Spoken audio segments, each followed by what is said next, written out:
零日期權下年殺到，我哋為你率先裝備，而家開戶或者續期，即送你價值港幣80蚊嘅串流股票期權報價同埋分析，迎接高頻波幅。你需要一個助你瞬間決策嘅強大夥伴，即刻 scan QR code 搶佔先機。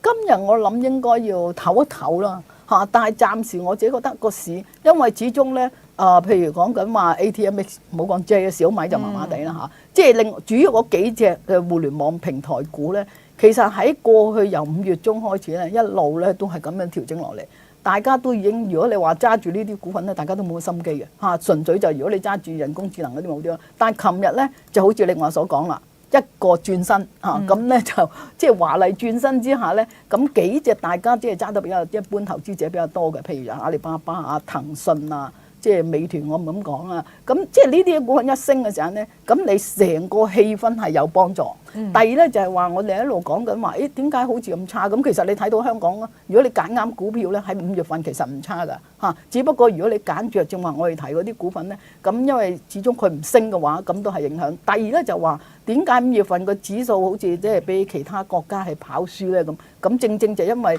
正話我哋提嗰幾隻重磅嘅即係平台嘅科技股唔升啊嘛，咁所以你變咗就拖住個指數。你睇琴日咧，淨係即係阿里巴巴同埋騰訊呢兩隻股份，佢個升幅已經係令到恒指係升咗成300點。咁所以其實嗰600點裏面咧，一半差唔多一半咧係嚟自呢兩隻股份。咁所以呢兩隻股份升，指數就有機會升。如果呢兩隻股份調整嘅話，咁對個指數一樣同樣係有影響。但係我相信嗱，你尋日咁大嘅成交咁樣上，同埋咧咁樣即係應該就係啲人之前睇得好淡啦，咁變咗同時間一定係夾埋淡倉㗎啦。咁所以我諗又未咁快就話升一日就完嘅，應該譬如你阿里巴巴呢啲，睇下會有冇機會上翻140蚊嗰啲。其實我覺得即係業績係一個藉口啦嚇，因為雖然係比預期嘅咧虧損係少咗，咁同埋呢個虧損少咗咧，都係反映就話嗰個內卷嘅情況係有改善嘅。咁但係問題就係即係大家都預咗佢個業績係會有改善啦，只不過即係話原來好過預期咁。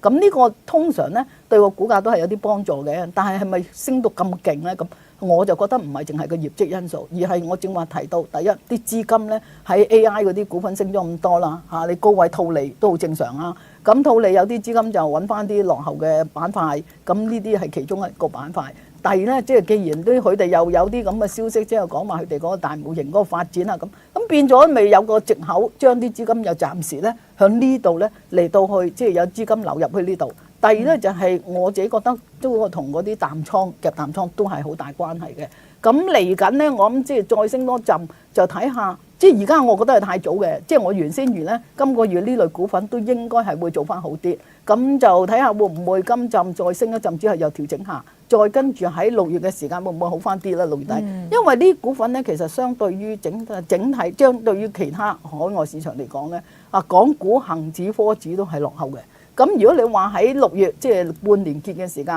呢啲股份呢幾隻股份做翻好啲咧，你對個指數有幫助。第二咧，對好多基金嚟講咧，其實佢哋呢啲股份都必然有噶啦嚇。如果佢哋喺6月再升一陣咧，咁起碼都令到個基金個表現係差好遠啊嘛嚇。咁所以我自己覺得可能呢兩日升埋之後，跟住會唔會唞一唞咧？咁然之後先有冇機會再上？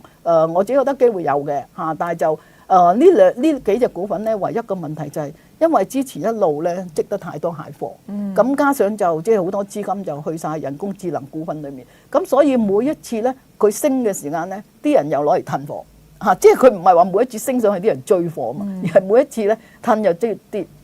又褪，咁你就即係一升上去就褪，一升咗去褪咧，你變咗佢個上升個力咧就比較弱啲咯嚇。但係我諗短期嚟講呢，譬如騰訊呢啲。我相信都有機會上翻去睇下有冇機會試510蚊啊、520蚊左右呢位先啦。我自己睇咧，應該睇下佢業務方面有啲咩新嘅突破。即係如果你話純粹佢今次睇個業績啦嚇，不論喺嗰個即係外賣啊，或者係到店嗰啲業務都好啦，其實係即係虧損減少啫。咁但係你要有新嘅業務去突破先得嘛。當然佢自己都係因為話用緊佢哋嘅，即係都會發展埋呢個大模型啦。咁呢個係正常嘅，只不過就話究竟實際發展嘅時間對佢個幫助有幾大？咁呢啲其實就唔知。如果你純粹睇今次嘅業績或者業務計咧，我就睇唔到話暫時有啲乜嘢好新嘅即係突破，係令到個股價可以升到上去。譬如好似正話你提到有啲上110蚊啊，咁我諗暫時難啲啦啊，除非第一個大市氣氛喺度，即係保持翻住。第二咧就係話真係佢有啲咩新嘅業務嘅突破啦，咁我相信先至有機會咧係試過啲位，否則咧短期嚟講咧，我諗90蚊都明顯係有啲阻力㗎啦。